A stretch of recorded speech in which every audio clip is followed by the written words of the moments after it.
The market women had been laughing at her for the length of a full market day, and Adeze had let them, as a person lets rain fall, with her chin level and her 2 hands folded over the single yam in her wrapper. The beggar at the foot of the mango tree had not eaten in 3 days, and she had exactly 1 yam left, and Chinyere stood over both of them in her gold lace and said, loud enough for the whole row to hear, "Feed him, then, beggars marry beggars." Adeze did not answer her. That was the first thing the others noticed, and it was the thing they would remember later when the men in dark suits came asking who she was.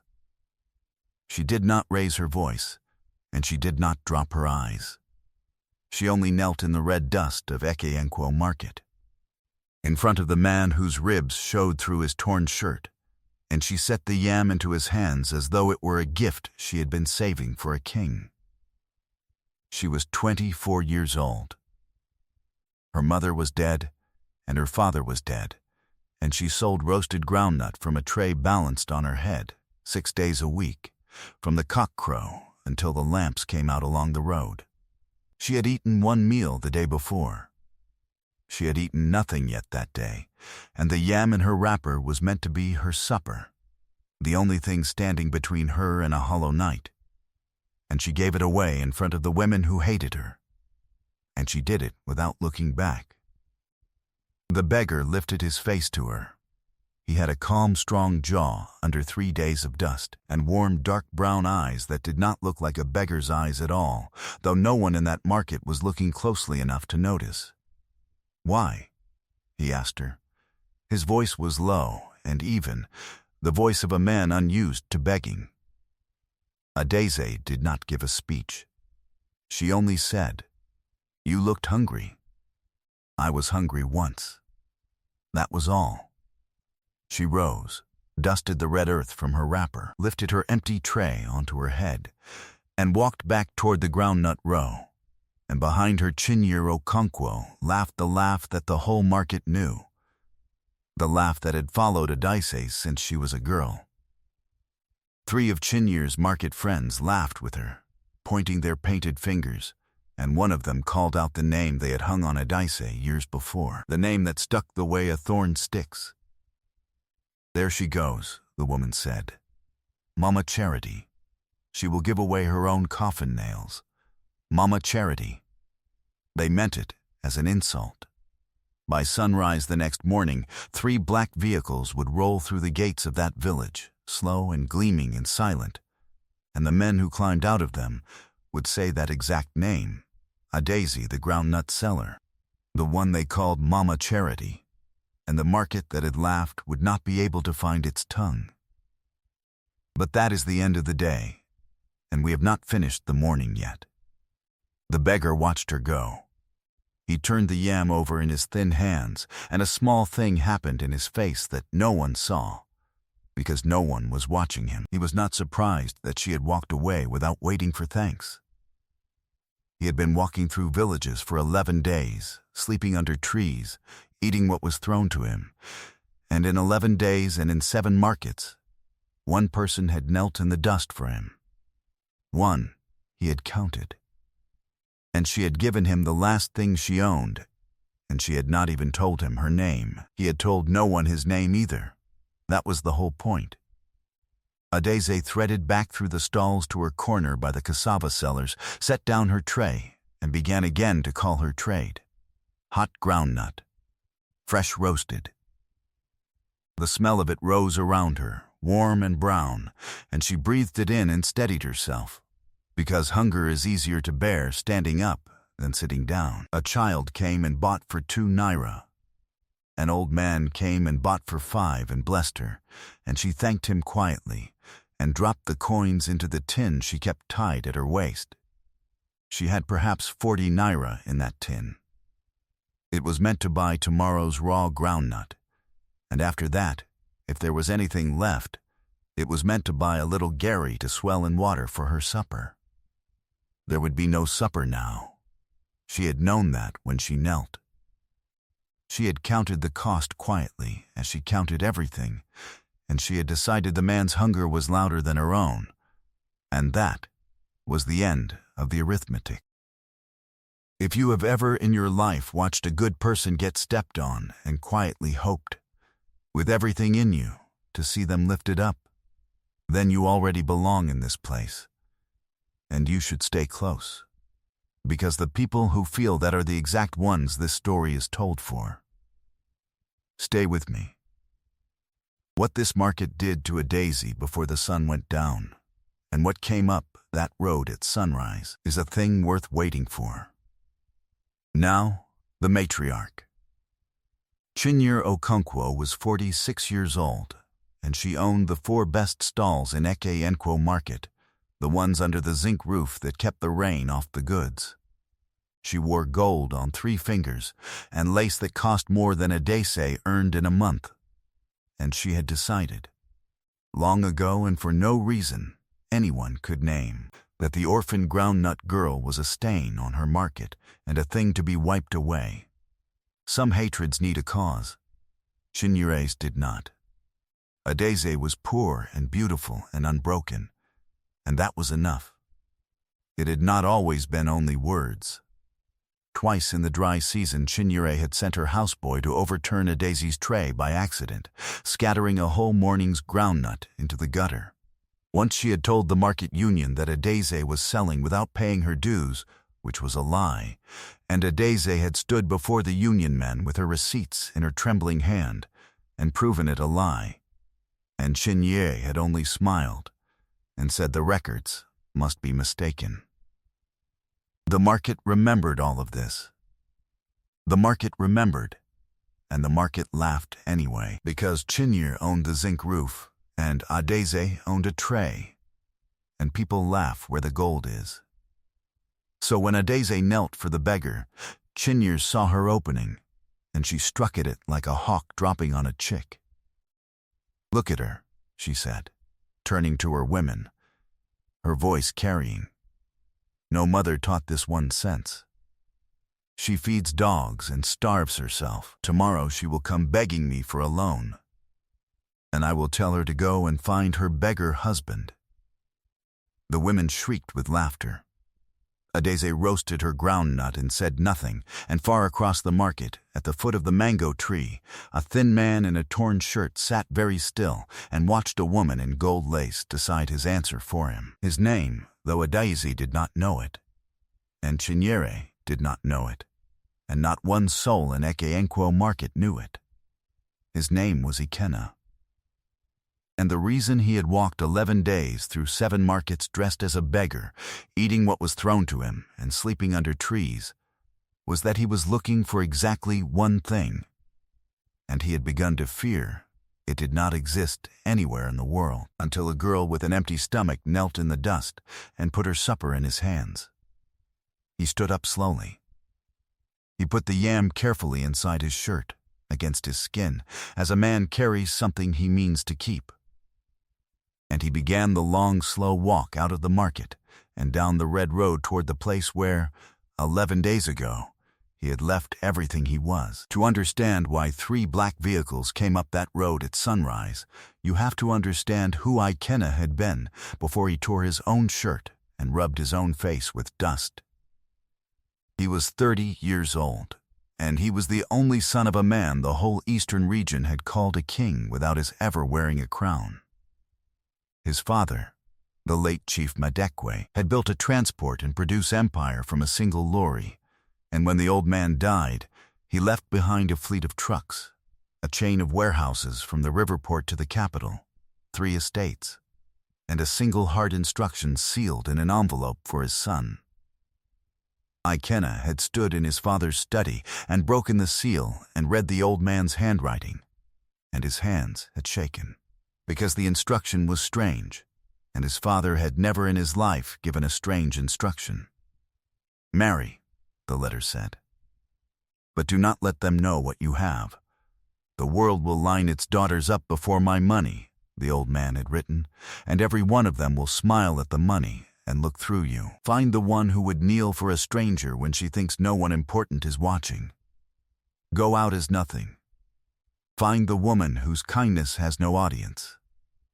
Then come home and put my mother's coral on her neck, and you will never be alone, not even after I am gone." The coral. That was the other thing in the envelope. A single bead of red coral, old as the family itself. The last bead from the bridal set of Ikenna's grandmother, who had been a true queen of her people. The rest of the set waited in the bank vault in the city. This one bead the old man had carried in his breast pocket for 40 years, and now he had left it to his son with one command: find her first, then give her the rest. Ikenna had sat in that study a long time with the bead in his palm.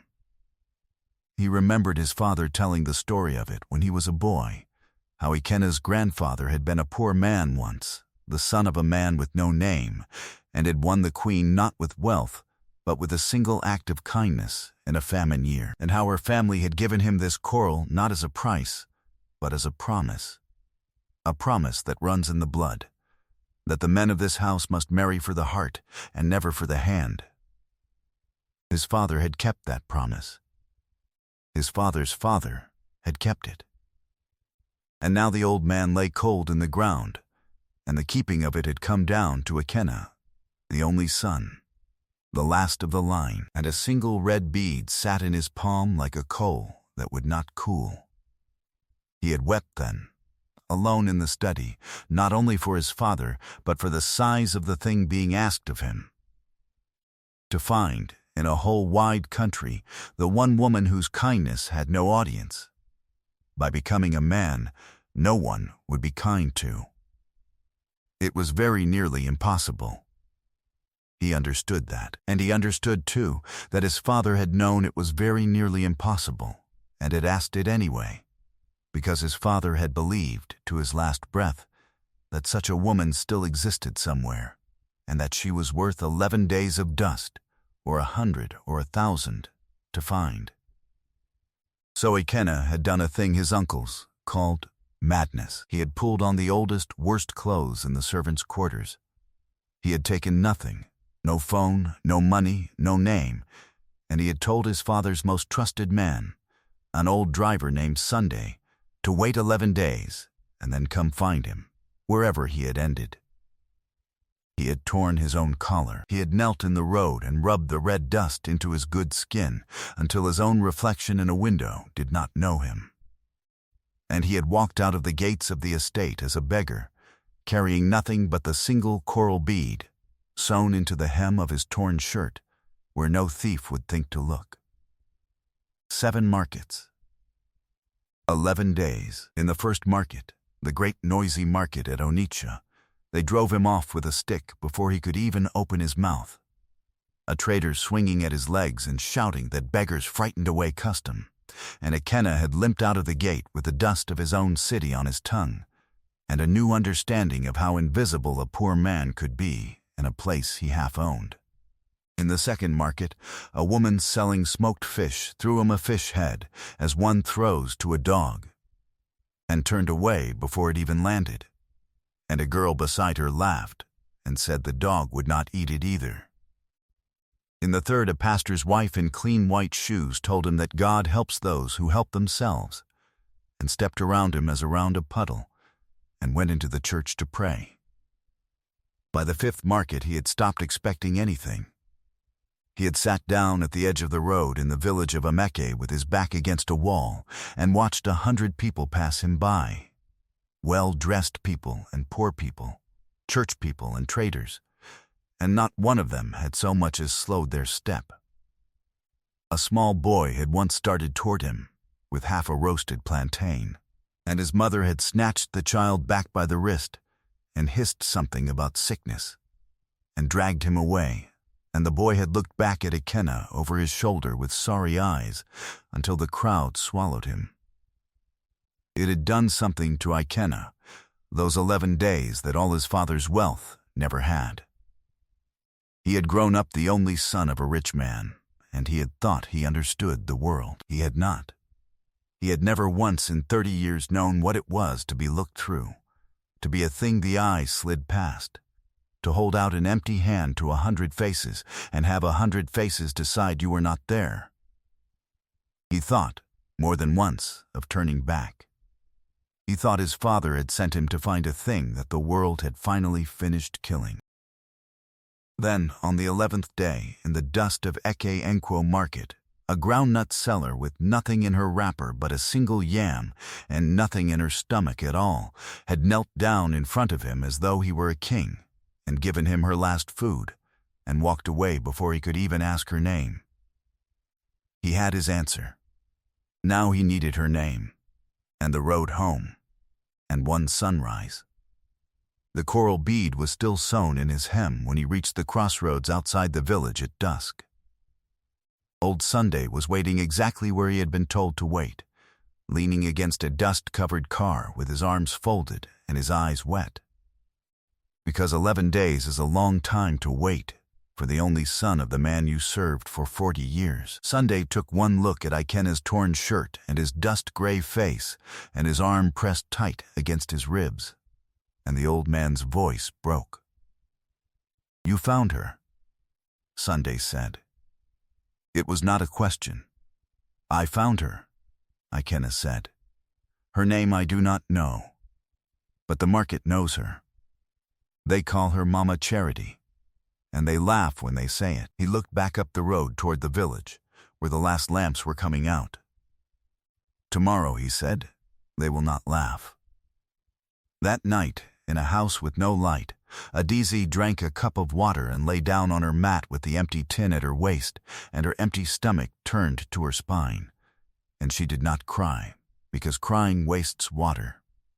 And she had learned that young. She thought for one moment of the beggar's face, and the calm of it, and the strange clean weight of his eyes, and she wondered idly where he would sleep, and whether he had eaten the yam yet or saved it. And then she slept the hard, flat sleep of the truly tired. And she did not dream of black vehicles, because she did not yet know there were any coming. If you have made it this far into Adaize's story, hit subscribe, because what happens next is the part I have been waiting to tell you. She woke before the cock, as she always did. She rolled her mat, she washed her face from the clay pot. She tied her faded blue wrapper, the only good one she owned, because it was a market day, and a person should look swept up, even when a person is empty. And she lifted her tray and stepped out into the gray morning to walk to the market and buy, on credit if she had to, the groundnut she would roast. And she had taken exactly 9 steps down the village road when she heard the engines. Not one engine. 3. They came up the red road out of the morning mist, slow, gleaming, black as wet stone. 3 heavy vehicles, such as the village had never seen, not even when the local government chairman came for elections. Dust rolled away from their wheels in soft brown clouds. Doors opened along the village road, and faces appeared, and children stopped where they stood.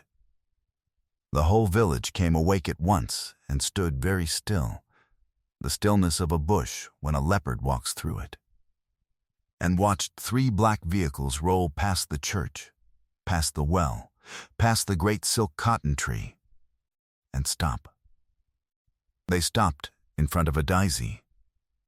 She stood in the middle of the road with her empty tray on her head and her heart in her throat, and a tall man in a dark suit stepped out of the first vehicle, and behind him an old man, very upright, with gray hair and wet eyes, and behind them more men, all in dark clothes, all silent.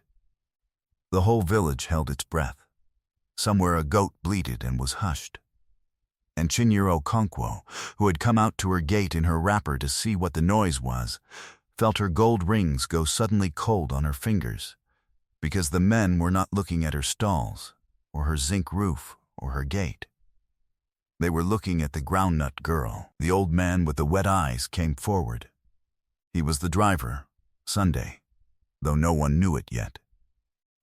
He stopped 3 steps from Adaize, and he did a thing that made the whole village gasp aloud. He lowered himself, an old man with gray hair, onto one knee in the red dust of the road, in front of a girl with an empty tray, and he bowed his head. "Are you the one they call Mama Charity?" he asked, his voice carried in the silence. The groundnut seller who fed a hungry stranger yesterday at the foot of the mango tree? Daisy's mouth had gone dry. She could not feel her own hands. Every face in the village had turned toward her, and she did not know whether she had done something terribly right or terribly wrong, and the not knowing was a weight on her chest. I sell groundnut, she managed. I gave a man a yam. That is all I did. If it is a crime, it is not a crime, Sunday said, and the old man's voice broke on the word, and he lifted his wet face to her. It is the only thing in the whole world my master has been searching for. And from the first vehicle, slowly a third man stepped down into the road. He was tall and well-built, in a sharp dark suit that fit him like water fits a riverbed, his short hair brushed neat, his strong jaw clean-shaven now. His warm dark brown eyes fixed on her, and only on her. For a moment, Adeze did not know him. He was clean. He was straight. He was dressed like the kind of man who owns the road he walks on. And then he reached into the breast of his fine jacket and drew out a single thing and held it up in the morning light for her to see, and her knees went to water. It was a yam. Her yam, dusty, with the mark of her own thumb still in its skin where she had pressed it into his hands. "You did not ask my name," Ikenna said quietly, and his voice was the beggar's voice, the same low, even voice that had said, "Why under the mango tree?" "So I have come to give it to you. My name is Ikenna Madekwe. Yesterday you gave a hungry man your only food, and you walked away before he could thank you." He turned the yam gently in his hand. "I have walked through 7 markets, looking for one person who would do that. I found only you." The village made a sound like a single drawn breath. Chinyere Okonkwo's hand rose slowly to her own throat, and Adayeze stood in the road with the whole world tilting under her, and understood. All at once, and far too late to run, that the beggar she had pitied was no beggar at all. She did not faint, though the road swam. She did not laugh or weep. She did what she always did when the ground moved under her. She stood very still and breathed, once, slow, and she said the only true thing she had. "I did not feed you because of your name," she said. "I would have done the same if you were no one." "I know," Ikenna said. "That is precisely why I am here." The whole village had gathered now. They pressed in along the road, behind the church wall, on the well platform, the children climbing the silk cotton tree to see, and they watched the rich man from the city stand bareheaded in front of their groundnut girl. No one moved to laugh. The laughter that had ruled this place for years had simply gone, the way a market noise goes when a chief walks in, and into that silence Chinyere Okonkwo, who had built her whole standing on being the one the village deferred to, felt the ground shifting under her gold, and could not bear it. So she did the thing that proud people do when they feel themselves falling. She tried to climb on the very person being lifted. "Ah, my son, welcome, welcome." Chinyere came forward through the crowd, her gold lace swinging, her smile wide and gleaming, and entirely false. "You have come far, and you are tired. Come to my house. I have the best stalls in this market. The zinc roof, you can see it there. This girl, this poor thing, she has nothing. She cannot even feed herself. But me, I can host a big man properly. Let me, madam." Ikenna did not raise his voice. He did not need to. He only turned his warm eyes on her, and there was nothing warm in them now. "Were you in this market yesterday afternoon?" Chinyere's smile flickered. Yes, I am always in my stalls, Then you saw a hungry man at the foot of the mango tree." Ikenna's voice was very quiet, and the whole village leaned in to catch it. You saw a man who had not eaten in 3 days. And you stood over him in your gold, and you said, 'I heard you say it, madam. I was the man,' you said. 'Feed him then. Beggars marry beggars.' He let the words sit in the morning air. I remember your voice very well. I had a great deal of time to listen, sitting in the dust where you left me." The blood went out of Chinyere Okonkwo's face. Around her, the market women who had laughed with her the day before took one small step back, and then another, as people step back from a tree they have decided is about to fall. "I did not know," Chinyere whispered. "I did not know you were." "No," Ikena agreed. "You did not know I was anyone. That is the whole point of what I did, madam. I wished to see how this market treats a man when it believes he is nothing." He looked slowly around at all of them, at the women who had pointed, at the man whose son had overturned the tray, at every face that had laughed. "Now I know." Adaise, who had stood silent through all of it, did a thing then that the village would tell their grandchildren. She stepped forward, between Ikena and the trembling matriarch, and she put one hand up, gently, as you would to calm a frightened animal. "Please," Adaise said, "do not shame her on my account." The whole road stared. Ikena stared. "She has been hard to me for many years," Adaise went on, her voice quiet and even. "But I do not want to climb up by standing on her neck. That is not a better thing than what she did to me. It is only the same thing, turned around." She lowered her hand. "If you have come to lift me, lift me. But I will not be lifted onto someone's broken back." For a long moment, Ikena only looked at her. And something moved behind his eyes that had nothing to do with money. His father's letter had told him to find the woman whose kindness had no audience. He had not dared to hope he would find one whose mercy held even for her enemies. He inclined his head to her, slowly, with the gravity of a man honoring someone for the rest of his life. "As you say," he said. And to Chinyere, more quietly, "You may go, madam. The girl you mocked has just bought back your dignity with the only currency you ever respected, and you did not even have to kneel for it. Remember that." Chinyere Okonkwo went. She turned and walked back to her gate, with her gold suddenly heavy as chains, and she did not come out again that day. And behind her the market women looked at the groundnut girl they had tormented, as though seeing her for the first time, and were ashamed, and some of them would later that day come and buy groundnut from her, and press her hands and beg her not to remember their faces. And Adaise, being who she was, would tell each of them there was nothing to forgive. But all of that came later. First, the road. First, the question. Ikena turned back to Adaise, and the whole village strained to hear, and he held out the yam to her one more time, on his open palm. "I came up this road for one reason," he said. "My father is dead. Before he died, he told me not to marry a woman who loved my money, because such a wife is a kind of loneliness with a ring on it. He told me to go out as nothing and find the one whose kindness had no audience and bring her home and never be alone."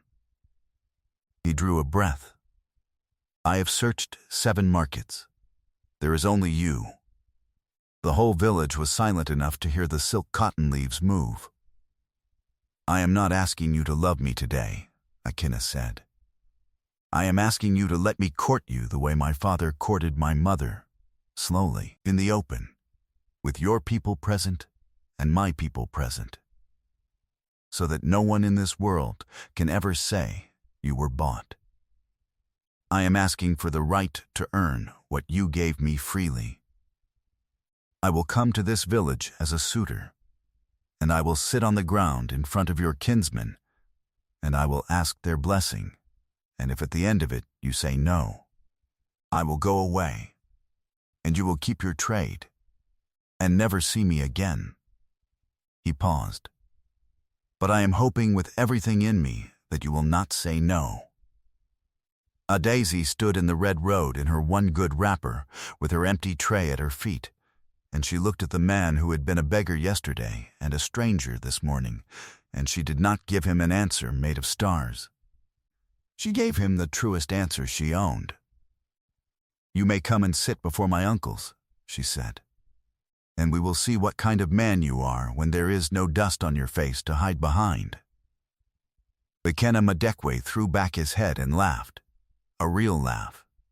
The first true laugh the village had heard from him, and the whole road laughed with him.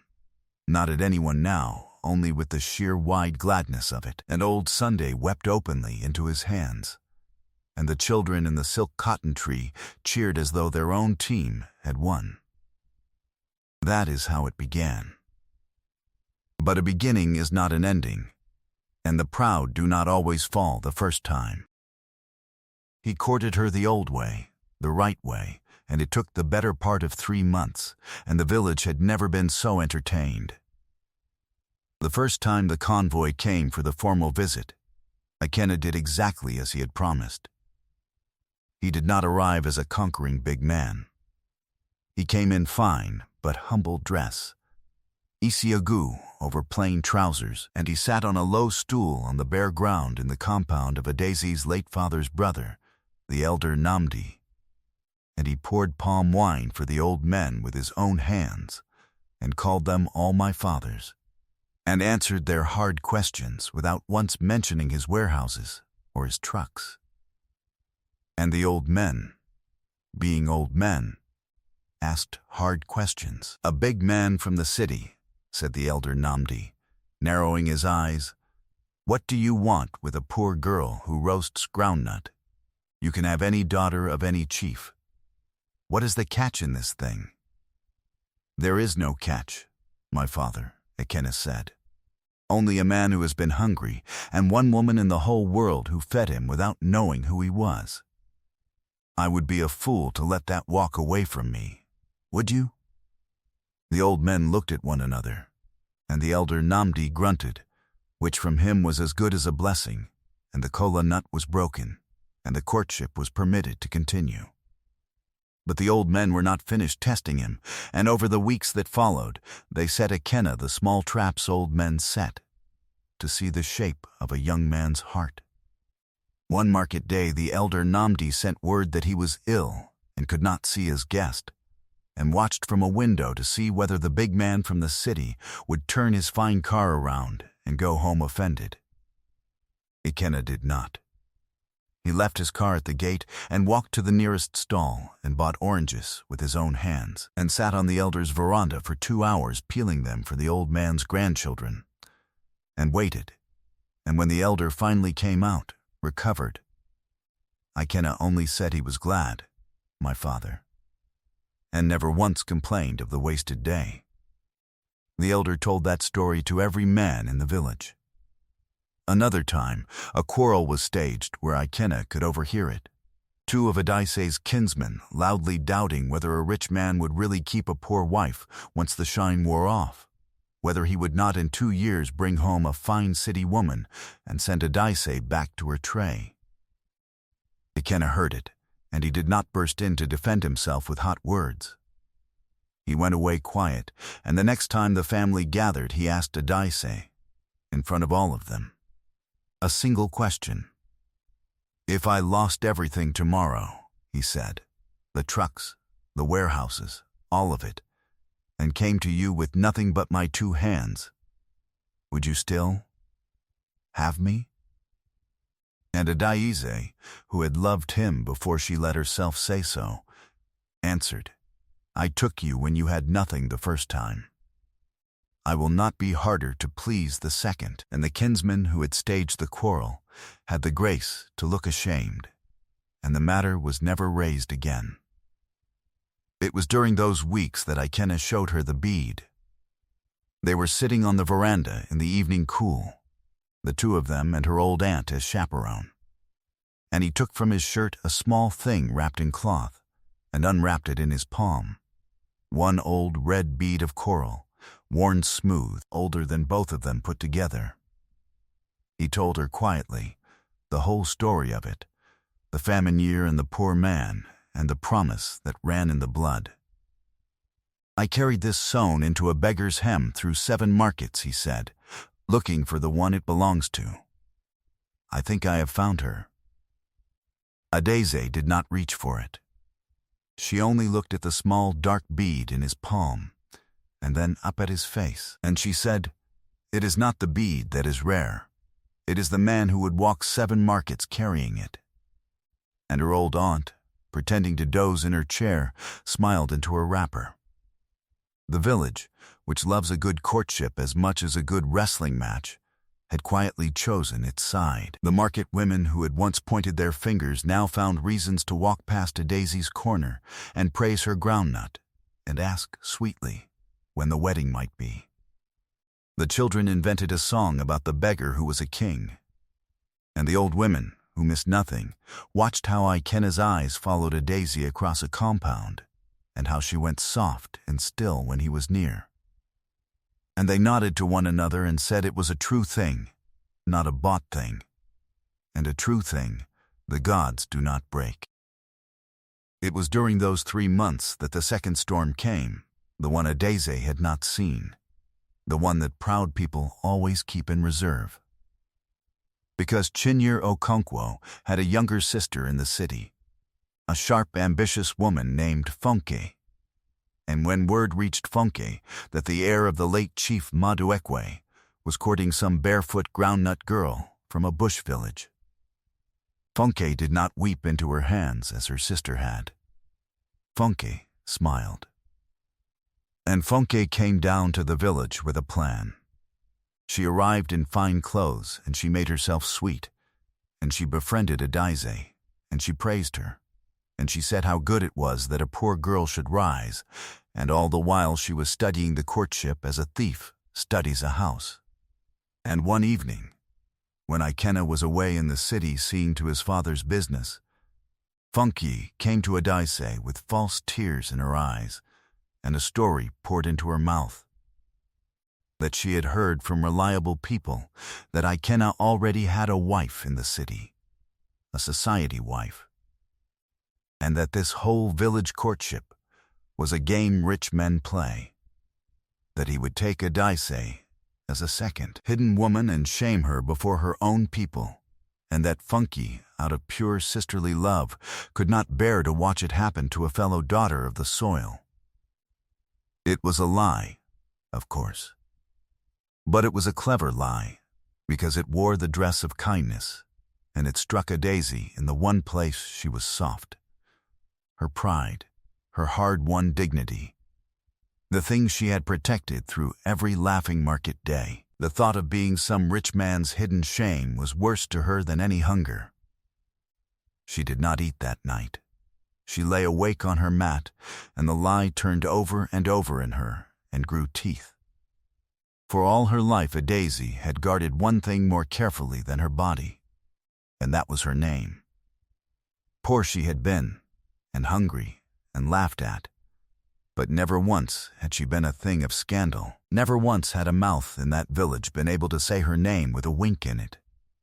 She had walked the narrow, clean road on purpose, because it was the only inheritance her dead mother had left her, a good name, and she had kept it spotless through years when keeping it cost her meals.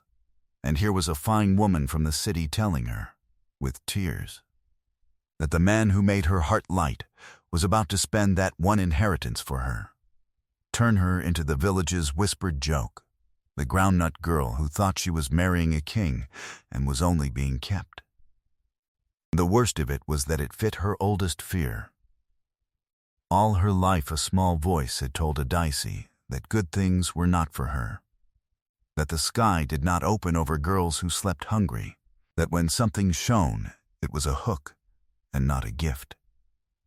She had silenced that voice for 3 months. Now, Funke had handed it a megaphone. And lying there in the dark, Adeze nearly did the thing the audience always fears the heroine will do, the thing that would have wrecked everything, she nearly decided, in her pride and her fear, to end it herself before he could shame her, to send the rich man away with her chin up, so that at least the breaking would be on her own terms. She got as far as composing the words. She got as far as the door. And here is where many a story would have its heroine run and ruin everything and stretch the audience's patience to breaking. A Daisy did not run. She did the thing she always did. The next morning when Akena's car came up the road, she met him at the gate, and she did not accuse him, and she did not weep. She stood with her chin level as she had stood in the market under the laughter, and she asked him one plain question. "Do you have a wife in the city?" Akena went very still. "Who told you that?" "Answer the question first," Adaize said. "Then I will answer yours." "No," he said, and he looked her dead in her eyes when he said it, with nothing hiding in his face. "I have no wife. I have never had a wife. I came to that market because I was looking for the first one. You can come to the city this very day, with your uncles, and search my house and ask my staff and read my father's letter with your own eyes. I have nothing to hide from you, Adaize. Hiding is the one thing my father told me never to do in this." He took a breath. "Now, who told you?" So she told him. And Akena's jaw set, and he understood at once what Adaize in her honesty had not, that the proud do not surrender after one defeat, that Chinyer's house had only changed its weapon. But he did not storm off to confront Funky, because he had learned, watching Adaize, that there is a better way than rage. He simply invited Funke to come and witness the next stage of the courtship in the city, in front of everyone. And Funky, thinking herself triumphant, came. She came to the great house of the Madekwe family, expecting to find the proof of her own lie, a hidden wife, a shameful secret. Instead, she found a household in morning bright order, old Sunday standing at the door, a wall of photographs of a son and his late father, and not one other woman in any of them, and a family lawyer waiting with the late chief's sealed letter, which Akena had Adaize's eldest uncle read aloud, in front of Funky, in front of everyone, so that the whole truth stood naked in the room. Find the one whose kindness has no audience. Go out as nothing. Marry no woman who loves the money. There was no hidden wife. There had never been. There was only a dead father's last wish and a living son keeping it. And then Ikena turned to Funky in front of the gathered family, and he did not shout. "You told my wife to be that I had a hidden woman," he said. "You told her she would be a secret and a shame. You did this so that you could put your sister back on top, and yourself beside her." He let it sit. "I could ruin your name in this city with one telephone call. My father knew everyone in it. Instead, I am going to do something worse to a proud person. I am going to be kind to you, in front of everyone, and let you live with that." He had a place set for her at the family table. He had her served first. He thanked her, before all of them, for caring so much about Adaize's honor that she came all the way from the village to protect it. The whole table understood exactly what was happening. Funka sat in her fine clothes with food going to ash in her mouth, honored past bearing, exposed past hiding, and she left that city the next morning and did not trouble the village again. And when she got home, her sister Chinyere asked her what had happened, and Funkie could only say, "They were kind to me," and the two proud women sat together in a silence that was its own kind of judgment.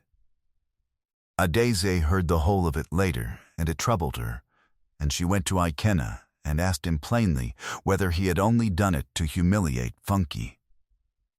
And Ikena shook his head. "I learned it from you," he said, "on the road, the first morning, when you would not let me shame the matriarch. You said it was not a better thing, only the same thing, turned around. So, I turned it the other way instead." He smiled at her. "You are teaching me how to use what my father left me. I think that is what he meant when he said I would never be alone, and it was somewhere in that long, slow, honest courtship.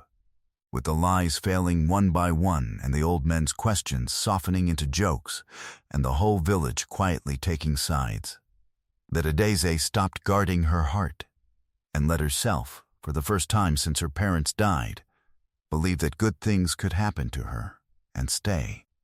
The wedding came at the end of the harvest, when the yams were in and the whole village was fat with Thanksgiving. And here the village that had laughed got to see, with its own eyes, the thing it would talk about for a generation. Because the groundnut girl they had, called Mama Charity, the orphan with one good wrapper and an empty tray, came out of her late father's compound on her wedding morning transformed. And the transformation made the women weep and the men go quiet. They had dressed her in the coral, the full set now, brought up from the city vault, the great red coral bridal regalia of Ikena's grandmother, who had been a true queen, ropes of deep red coral at her throat and her wrists and crowning her head, and over it the wrapper of crimson and gold George cloth so rich it seemed to hold its own light, and on her feet, for the first time in her life, shoes that had never touched the gutter. Gold gleamed at her ears. Her braids were dressed with coral and thread, and at the very center of her throat, on the highest rope, hung one old single bead, older than all the rest, the bead Ikena had carried sewn in the hem of a beggar's torn shirt through 7 markets, looking for her. She came down the steps of her father's compound into the full sun, and the whole village rose to its feet, and even Chinyere Okonkwo, standing at the back where she had crept to watch. Even Chinyere put her hand over her mouth, because the girl she had ground into the dust for years was descending toward her in the regalia of a queen, and she was not the same, and she was exactly the same, both at once. The wardrobe had changed, the eyes had not. Adeze looked out over the village that had laughed at her, and there was no triumph in her face, no settling of scores. There was only the same quiet she had carried through every hungry morning, lifted now into the light. She found Ikena in the crowd. He stood waiting for her in the red isiaigu and coral of a chief, the same warm dark brown eyes that had looked up at her from the dust, and when she reached him he did not take her hand first. He knelt. In front of the whole village, the heir of the late Chief Madwekwe lowered himself to one knee in front of the groundnut seller, and he took the hem of her gold wrapper and pressed it to his forehead, and he said, loud enough for every soul to hear, "The first time I saw you, you knelt for me when I was nothing. Let me kneel for you now, so that everyone here knows which of us was truly rich that day." The village wept. Old Sunday wept. The market women wept into their fine Ankara. And the elder Namdi, who had asked the hard questions, lifted the broken kola and his voice, and blessed them in the old words, and called down on them long life and many children, and a house that the hungry would always find open. And the whole village answered Amen with one throat. They feasted 3 days. And on the 3rd day, when the music had quieted and the guests were drowsy with palm wine, Adeze did a thing that no one had told her to do. She slipped away from the high table in all her coral and gold, and she went to the place where the cooks were sharing out the leftover food, and she had them load a basket, yam, rice, meat, bread, all of it, and she carried it herself, in her wedding regalia, out to the foot of the mango tree at the edge of the compound, where the road beggars and the village poor had gathered hoping for scraps, and she knelt down in the dust in her queen's clothes, ruining the hem of a wrapper worth more than her whole old life, and she put food into the hands of every hungry person there, one by one, the same way she had once put a single yam into the hands of a beggar she did not know. Ikena found her there. He did not stop her. He sent for more food, and he knelt down beside her in his chief's coral, and the two of them fed the hungry at the edge of their own wedding feast until the baskets were empty, and the village watched from a distance, and understood that the thing that had made her worth marrying was the thing she had no intention of giving up. The years were good to them, the way years are good to people who do not forget where they came from. Ikena's father's empire prospered under a son who had learned, in 11 days as a beggar, exactly what hunger was, and exactly what a person's dignity was worth, and Adeze never once became the kind of rich woman who looks through the poor. They built on the family land a thing the old chief would have loved, a wide low compound with a long open kitchen, and on every market day its gates stood open and its pots stood full. And anyone in the region who was hungry knew the road to the house where the groundnut queen lived, and knew they would be fed there without being made to grovel for it. She kept the tin. The little tin she had once tied at her waist for groundnut coins, dented and rust-spotted. She kept it on a shelf in her grand new house among the gold and the coral. And when visitors asked why a queen kept such a poor ugly thing in such a fine room, she would take it down and turn it in her hands and tell them, "I had 40 naira in this the day God sent a beggar to my market," she would say. "I gave away my supper and went to bed hungry, and I did not know that the hungry man was a king, and I did not give him the yam because he was a king. I gave it because he was hungry, and I had been hungry, and that is the only reason God ever needs." Then she would set the tin back on its shelf, where she could see it from her chair. Chinyere Okonkwo grew old in her market under her zinc roof, and her gold could not buy her back the village's respect, for the village had seen, on one bright wedding morning, exactly what gold was worth beside a kind heart. And it had chosen, and it did not change its mind.